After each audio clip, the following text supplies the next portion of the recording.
Christopher, Drew, and everyone. Hi, friends. So my name is Harmon. If you're not familiar with me, I'm a man whose fashion sense and style have often and frequently been described as alcoholic scarecrow. Thank you very much. Self-deprecating. So, my first big break in Hollywood. How exciting.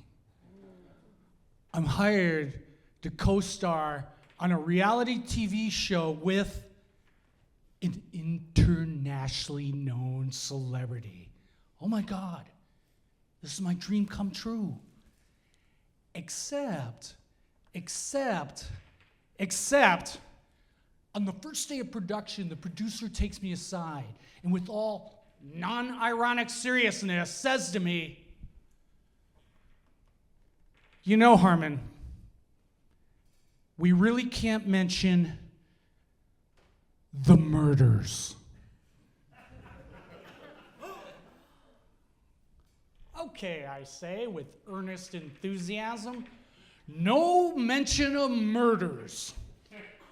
This, my friends, is actually a major consideration when you've just been hired to work on a zany hidden camera prank show with, wait for it, O.J. Simpson. OJ, anyone? OJ, remember him? The slow speed Bronco chase, the subject of, if the glove don't fit, you must acquit. Come on, OJ, as in, holy fucking shit, OJ, you can't be fucking serious. Simpson. That OJ. There's a guy out there, a man, a producer in Hollywood, a human being who walks the earth, a guy who brought the world bum fights and backyard wrestling, who thought in 2006 it would be a spanking good idea for a double acquitted murderers comeback project to be a zany hidden camera prank show entitled Juiced.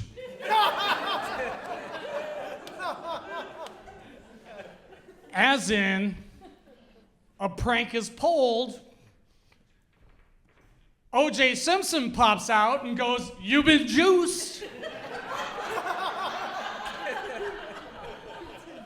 At which point the person pranked goes, "Hey, are you that guy that murdered those people? You know, your wife and the other guy?" And I, my friends, was hired off an ad on Craigslist. Yes, Craigslist, that's where they got the good actors in 2006, to be OJ's funny little sidekick. That's right, I was Kato Kalin to OJ's OJ.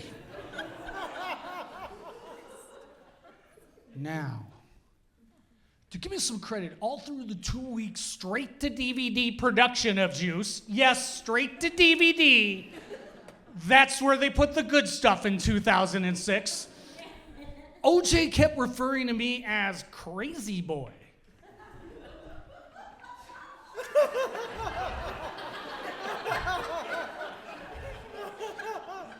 Which gives you a little insight into my craziness. Because how crazy does one have to be referred to as Crazy Boy by O.J. Simpson? I'm saying pretty fucking crazy. But there's some problems in straight-to-DVD hidden camera prank paradise. O.J. just doesn't give a shit, rants the producer on the mere second day of production.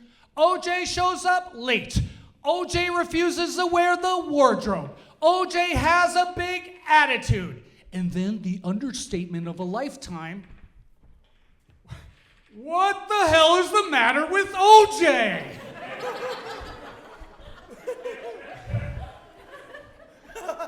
Sure. There's always been the classic pranks of Juiced, like O.J. posing as a used car salesman, trying to steer people to buy a white Ford Bronco.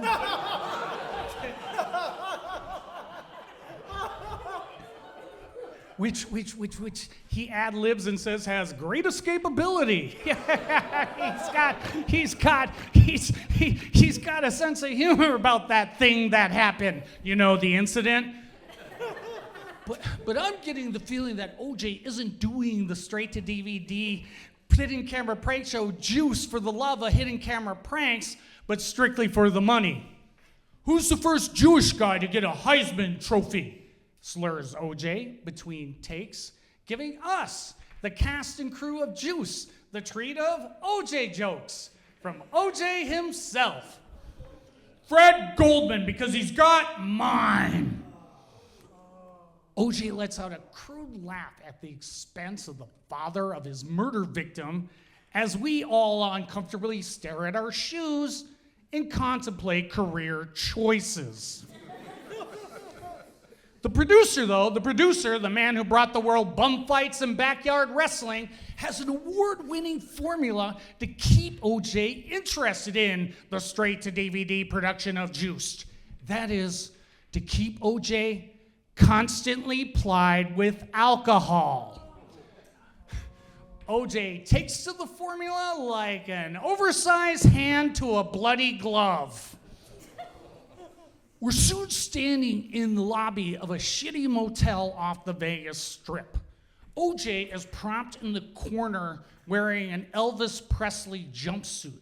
OJ was supposed to play a wacky motel clerk. Look out, here comes wacky motel clerk OJ. You see, it's funny because he's murdered some people.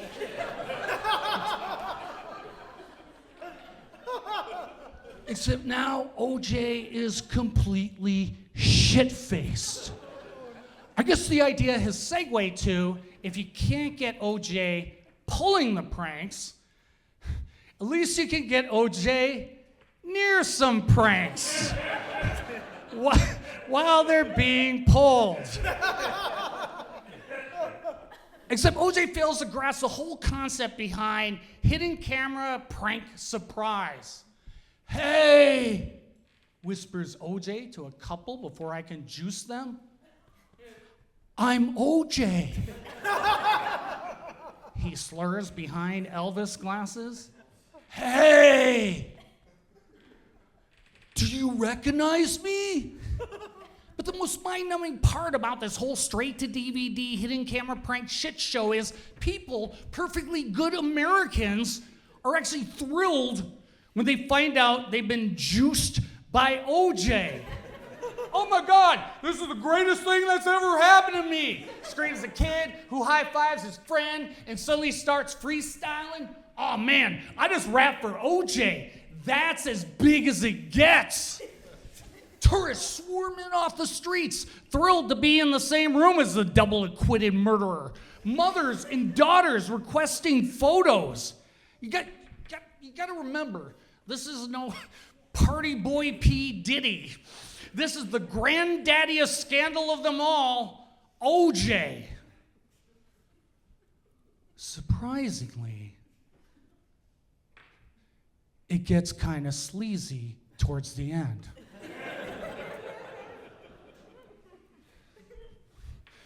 Drunken OJ in a pimp outfit rapping in a rented mansion while topless strippers and a little person dances around. Some people might think that this image alone signifies the end of the world. I can't take credit because God giveth, raps OJ with the gangster rap and finesse of a fourth-rate Shaquille O'Neal. The only time I become nervous on the straight-to-DVD set of Juice is when OJ's girlfriend, that's a heavy job title,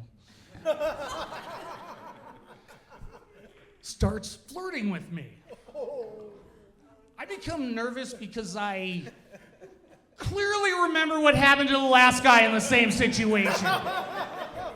And I don't want to see OJ's jealous side. It's not to say that OJ doesn't love the ladies. Earlier, while in disguise at a pet store, OJ poses the question to a girl, if I were OJ, would you go out with me? The frightened girl retorts, I'm only 17. OJ coyly retorts, well, if you were 18, I'd go out with you. Yes. This is the Dante level of showbiz purgatory one gets sentenced to when they still crave fame, but been banished from paradise like a disgraced fatty Arbuckle. A true savage journey into the heart of the American dream, because for a brief moment in between murder charges and a prison sentence, scandalized OJ reinvented himself for a new generation as a zany prankster. Thank you. Woo!